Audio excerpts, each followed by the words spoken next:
നമസ്കാരം. പ്രമുഖ യൂട്യൂബറും എക്സ് മുസ്ലിമും TV പാനലിസ്റ്റുമായ സലീം വാസ്തികിനെ ഡൽഹി ക്രൈംബ്രാഞ്ച് അറസ്റ്റ് ചെയ്തു. 31 വർഷം മുമ്പ് ഡൽഹിയിലെ ഒരു വ്യവസായിയുടെ 13-കാരനായ മകനെ കൊലപ്പെടുത്തിയ കേസിലാണ് ഇപ്പോൾ ഇയാൾ പിടിയിലായിരിക്കുന്നത്. യൂട്യൂബർ, എക്സ് മുസ്ലിം എന്നീ നിലയിൽ അറിയപ്പെട്ടിരുന്ന ഇയാൾ 2 പതിറ്റാണ്ടിലേറെയായി വ്യാജരേഖകൾ ഉപയോഗിച്ച് ഒളിവിൽ കഴിയുകയായിരുന്നുവെന്നാണ് ക്രൈംബ്രാഞ്ച് വിശദീകരണം. ഈ വർഷം ഫെബ്രുവരിയിൽ സ്വന്തം വീട്ടിൽ വെച്ച് ഇയാളെ അക്രമികൾ കുത്തി പരിക്കേൽപ്പിച്ചിരുന്നു. ഗാസിയാബാദിലെ ലോനി മേഖലയിൽ ഇയാളുണ്ടെന്ന രഹസ്യ വിവരത്തെ തുടർന്ന് നടത്തിയ അന്വേഷണത്തിലാണ് പോലീസ് ഇയാളെ കണ്ടെത്തിയതും അറസ്റ്റ് ചെയ്തിരിക്കുന്നതും. പഴയ രേഖകൾ, വിരലടയാളം, ഫോട്ടോകൾ എന്നിവ പരിശോധിച്ചാണ് ഇയാൾ തന്നെയാണ് പ്രതിയെന്ന് സ്ഥിരീകരിച്ചത്. 1995 ജനുവരി 20-നാണ് കൊലപാതക കേസിനാസ്പദമായ സംഭവം നടക്കുന്നത്. ഡൽഹിയിലെ ഒരു പ്രമുഖ സിമന്റ് വ്യവസായിയുടെ മകനായ സന്ദീപ് ബൻസാൽ സംഭവ ദിവസം സ്കൂളിൽ പോയിരുന്നു. എന്നാൽ കുട്ടി തിരികെ വീട്ടിലെത്തിയില്ല. കുടുംബം വ്യാപകമായി തിരച്ചിൽ നടത്തിയെങ്കിലും കണ്ടെത്താനായില്ല. തൊട്ടടുത്ത ദിവസം മകനെ തട്ടിക്കൊണ്ടുപോയതായും സുരക്ഷിതമായി വിട്ടുകിട്ടണമെങ്കിൽ 30,000 രൂപ മോചനദ്രവ്യം നൽകണമെന്നും ആവശ്യപ്പെട്ട് വ്യവസായിക്ക് ഒരു ഫോൺ കോൾ ലഭിച്ചു. ലോനി ഫ്ലൈ ഓവറിന് സമീപമുള്ള ഒരു ബസ്സിനുള്ളിൽ പണം വെക്കാനായിരുന്നു തട്ടിക്കൊണ്ടുപോയവർ നിർദ്ദേശിച്ചത്. വിവരം പോലീസിനെ അറിയിച്ചാൽ കുട്ടിയെ കൊല്ലുമെന്നും അവർ ഭീഷണിപ്പെടുത്തിയിരുന്നു. എന്നാൽ കുടുംബം ഉടൻ തന്നെ പോലീസിനെ വിവരമറിയിക്കുകയും ഗോകുൽപുരി പോലീസ് സ്റ്റേഷനിൽ കേസ് രജിസ്റ്റർ ചെയ്യുകയും ചെയ്തു.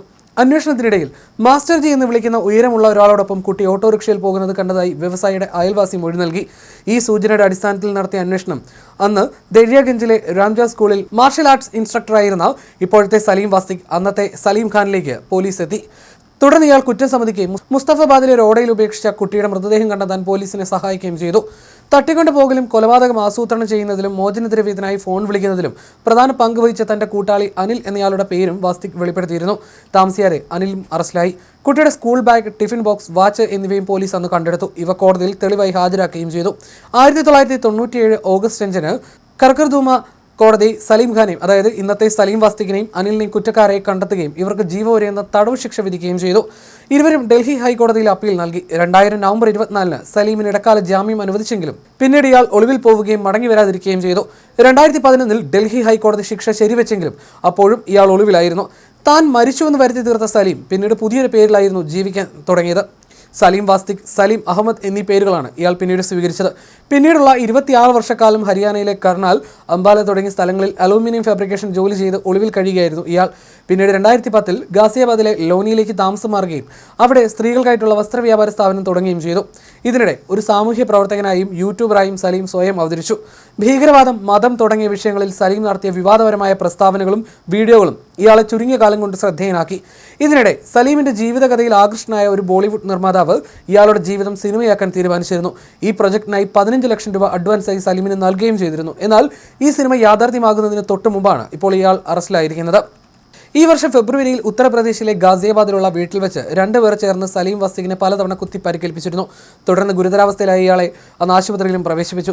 സംഭവത്തിന്റെ CCTV ദൃശ്യങ്ങളിൽ നിന്ന് സീഷാൻ, സഹോദരൻ ഗുൽഫാം എന്നിവരാണ് അക്രമികളെന്നും തിരിച്ചറിഞ്ഞു.